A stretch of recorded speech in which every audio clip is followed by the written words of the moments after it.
Vi vil gerne vise sætningen den separable differentialligning. Og det lyder på, at hvis en differentialligning er skrevet på formen y dx er lig med h af x gange g y, hvor h af x er en kontinuert funktion defineret i det åbne interval i, og g af y er en kontinuert funktion defineret i det åbne interval j, og g af y er forskellig fra 0, så gælder det, at løsningsmængden til differentialligningen er den samme som løsningsmængden til integralligningen. Så derfor er integralet af 1 over dy så lig med integralet af hx dx. Som vi kunne se tidligere, er der 3 punkter i denne her sætning. Vi vil starte med at bevise punkt 1. Og det gør vi ved at antage, at g af y er kontinuert, således at det også 1 over gy er kontinuert. Og det betyder, at alle de forskellige integraler, der optræder, de er veldefineret. Vi vil først starte med en substitution. Så derfor vil vi erstatte y med f af x. Så det y over til x erstattes med f mærke af x, og så får vi er lig med h af x gange g af f af x. Så vil vi udnytte, at gy er forskellig fra 0, og isolere så h af x. Så vi får 1 over g af f af x gange f mærke af x er lig med h af x. Så finder vi stamfunktionen til de to funktioner. Vi får integralet af 1 over g af f af x gange f mærke af x dx er lig med integralet af h af x dx. Så vil vi gerne substituere tilbage, så vi erstatter igen f af x med y, så vi får integralet af 1 over y er lig med integralet af hx dx. Ja, vi vil nu gerne bevise punkt 2, som lyder, integralligningen kan altid løses med hensyn til y, hvilket betyder, at der altid kan findes løsninger til differentialligningen. Og det vi gør, er, at vi først og fremmest tager udgangspunkt i det udtryk, vi også kom frem til før, med at de to integraler var lige med hinanden. Og der kan vi så se her, at for hvert integral på både venstre og højre side, så vil det svare til en stamfunktion.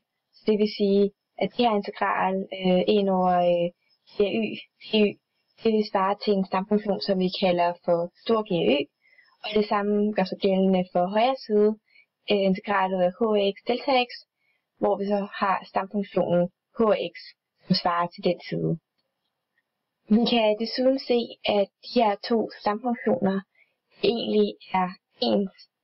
Der står de lige med hinanden her, på nær en konstant, som selvfølgelig gør sig gældende for alle stamfunktioner, med at de har en konstant.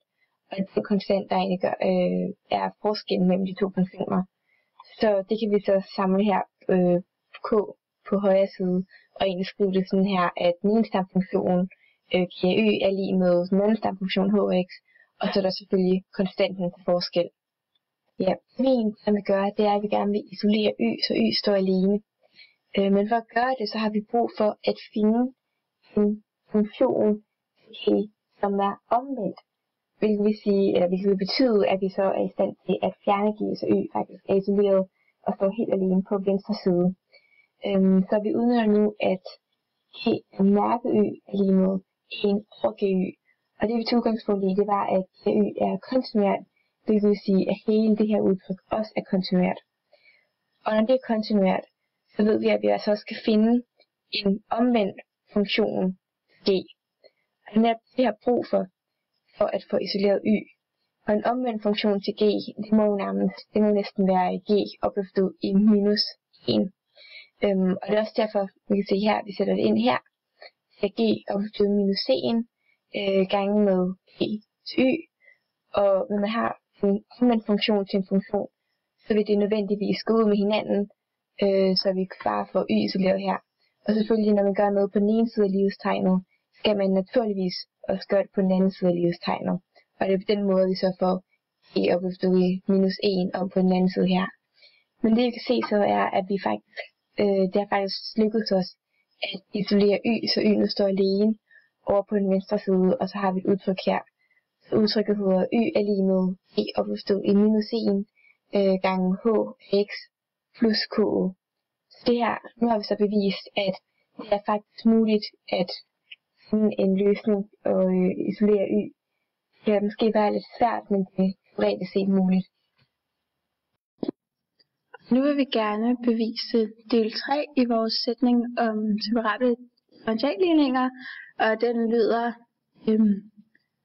at givet punkt P af x0 og y0, hvor x ligger i intervallet i og y ligger i intervallet j, så findes der en entydig bestemt løsning til differentialligningen, hvor den afhængige variabel x ligger i intervallet i, og den afhængige variabel y ligger i intervallet j. Grafen så går igennem punkt P. Vi starter så med at indsætte vores punkter x0 og y0, og vi antager stadig, at g af y er forskellig fra 0, fordi 1 divideret med 0 ikke er tilladt. Ja, så vi starter så x og y med x0 og y0. Vi har stadig vores konstant k, den vil vi så gerne isolere i den her funktionsforskrift. K, den er så givet ved stamfunktionen af y0 minus stamfunktionen x0, så det er 1 minus h. Ja, og som tidligere kom vi jo frem til den her løsning for y, hvor y er lige med stor G opløftet i minus c'en af hx plus k. Og det vi nu gør er, at vi har jo fundet et udtryk for k heroppe og isoleret k, så vi indsætter bare det udtryk her i det her udtryk, så vi egentlig får y er lige med g opløftet i minus c'en gange stor hx plus stor G til y er 0, som er jo y-værdien i punktet, minus stor H til x0, som er x-værdien i punktet. Så vi har egentlig bare udnyttet vores fundne værdi for k og sat den ind her, så jeg har fundet et lidt andet udtryk. Og det vil så sige, at nu har vi både bevist punkt 3, men vi har faktisk også bevist hele sætningen for separate differentialligninger.